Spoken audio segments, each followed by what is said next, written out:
Good day, everyone. Today is the fourth Sunday of Lent.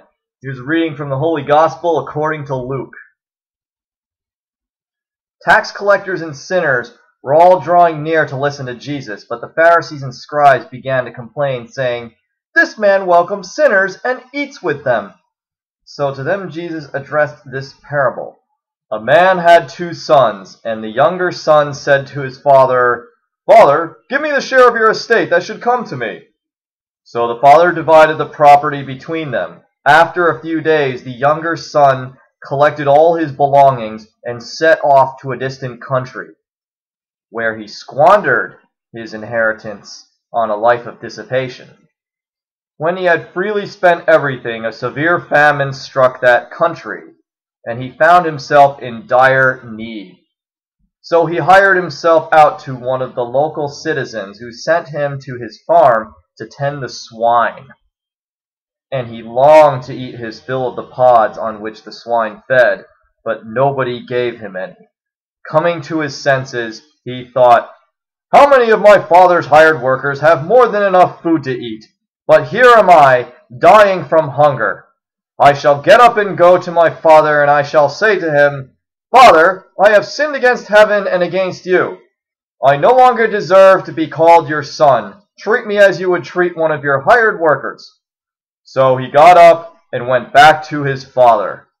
While he was still a long way off, his father caught sight of him and was filled with compassion. He ran to his son, embraced him, and kissed him. His son said to him, 'Father, I have sinned against heaven and against you. I no longer deserve to be called your son.'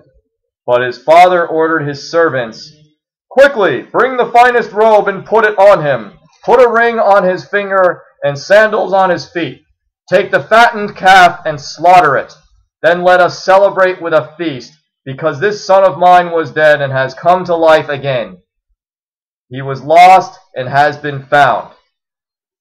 Then the celebration began. Now the older son had been out in the field, and on his way back, as he neared the house, he heard the sound of music and dancing. He called one of the servants and asked what this might mean. The servant said to him, 'Your brother has returned, and your father has slaughtered the fattened calf, because him back safe and sound.' He became angry, and when he refused to enter the house, his father came out and pleaded with him.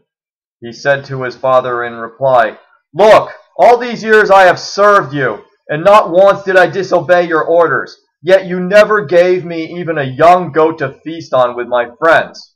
But when your son returns who swallowed up your property with prostitutes, for him you slaughter the fattened calf.'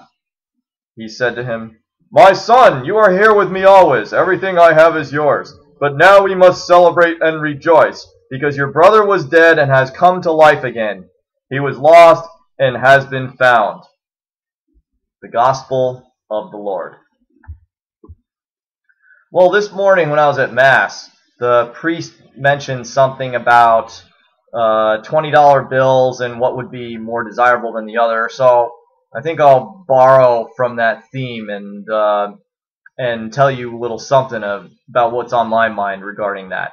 Now, let's say you have 5 $20 bills, but all of them are, all crumpled up, they're dirty, and they're a little unsanitary. Well, more than just a little, but they're a little unsanitary, and let's say you can barely read them. Like, you can barely even tell whether they're sequential or not. So, like, how are you supposed to know if they're counterfeit? Because you can't read the serial numbers to see if they all came in a row and or thus arouse suspicion. And plus the fact that they're dirty and crumpled up, you can't even put them in a vending machine to buy to put money onto your subway fare card or whatever it is you would do with them.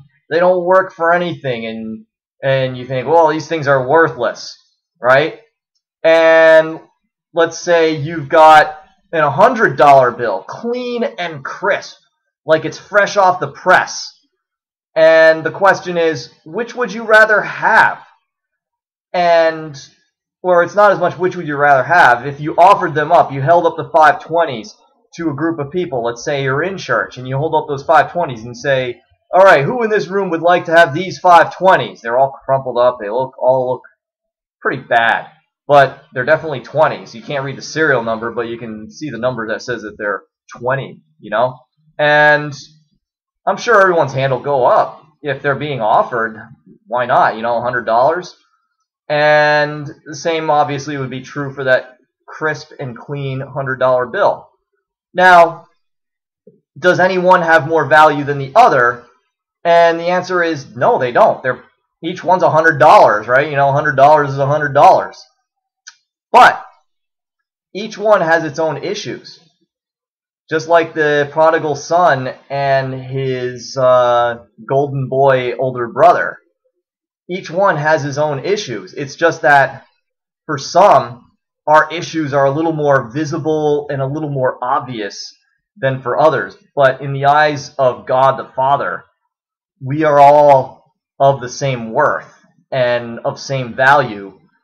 And it's just that our flaws are different.